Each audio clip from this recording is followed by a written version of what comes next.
வரும்போது உடம்புல ஒரு 10 கிலோ வெயிட் ஏறின மாதிரி ஒரு வெயிட்டோடு வந்தேன்.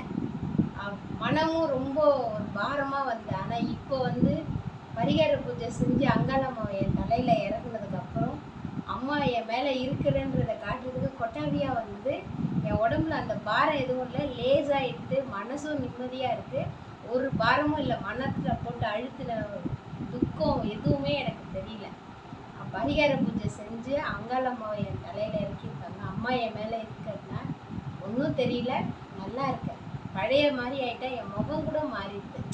ஒரு மாதிரி எப்படி சொல்கிறது, அப்படியே ஒரு ஏதாவது நம்மளை எப்படி சொல்கிறாங்களே அப்படின்ற ஒரு இது இருந்தது. இப்போ எதுவும் இல்லை, நல்லா இருக்கேன். எங்கள் மகாராஜா பூஜையில் உட்காந்து நான் என்னோட பரிகார பூஜை பண்ணேன். நல்லா போகிறேன், ஒரு சந்தோஷத்தோடு போகிறேன், நல்லா ஒரு திருப்தியோடு போகிறேன். அடுத்த தடவை அம்மாவே நான் இருக்கேன்றதை காட்டுறது கான்ஃபிடெண்ட்டாக வரும். எனக்கு கான்ஃபிடெண்ட்டாக அம்மா பேசுவாங்க.